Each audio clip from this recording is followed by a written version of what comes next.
Mosiah chapter 10.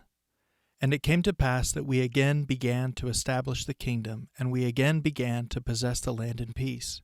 And I caused that there should be weapons of war made of every kind, that thereby I might have weapons for my people against the time the Lamanites should come up again to war against my people. And I set guards round about the land, that the Lamanites might not come upon us again unawares and destroy us. And thus I did guard my people and my flocks, and keep them from falling into the hands of our enemies. And it came to pass that we did inherit the land of our fathers for many years, yea, for the space of 22 years. And I did cause that the men should till the ground, and raise all manner of grain, and all manner of fruit of every kind. And I did cause that the women should spin, and toil, and work all manner of fine linen, yea, and cloth of every kind, that we might clothe our nakedness. And thus we did prosper in the land. Thus we did have continual peace in the land for the space of 22 years. And it came to pass that King Laman died, and his son began to reign in his stead. And he began to stir his people up in rebellion against my people.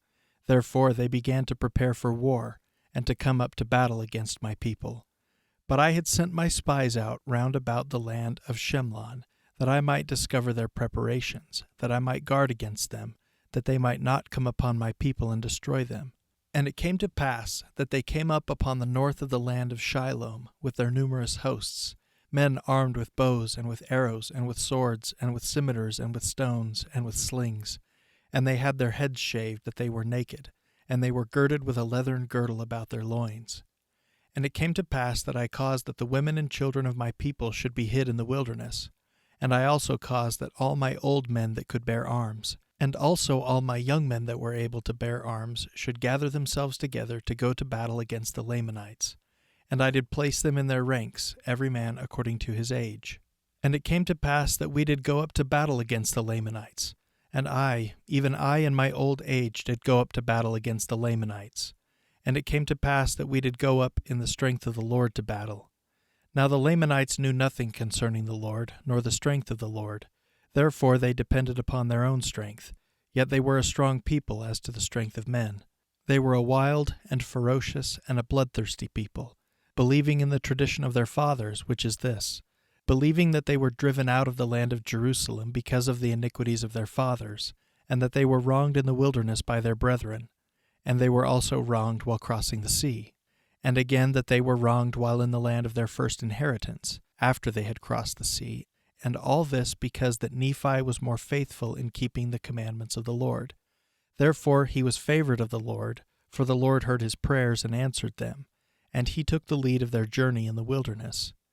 And his brethren were wroth with him because they understood not the dealings of the Lord. They were also wroth with him upon the waters because they hardened their hearts against the Lord. And again they were wroth with him when they had arrived in the promised land, because they said that he had taken the ruling of the people out of their hands, and they sought to kill him. And again they were wroth with him because he departed into the wilderness as the Lord had commanded him, and took the records which were engraven upon the plates of brass, for they said that he robbed them. And thus they have taught their children that they should hate them, and that they should murder them, and that they should rob and plunder them, and do all they could to destroy them. Therefore they have an eternal hatred towards the children of Nephi. For this very cause has King Laman by his cunning and lying craftiness and his fair promises deceived me, that I have brought this my people up into this land, that they may destroy them. Yea, and we have suffered these many years in the land. And now I, Zeniff, after having told all these things unto my people concerning the Lamanites, I did stimulate them to go to battle with their might, putting their trust in the Lord. Therefore we did contend with them face to face. And it came to pass that we did drive them again out of our land. And we slew them with a great slaughter, even so many that we did not number them. And it came to pass that we returned again to our own land. And my people again began to tend their flocks, and to till their ground. And now I, being old, did confer the kingdom upon one of my sons. Therefore I say no more. And may the Lord bless my people. Amen.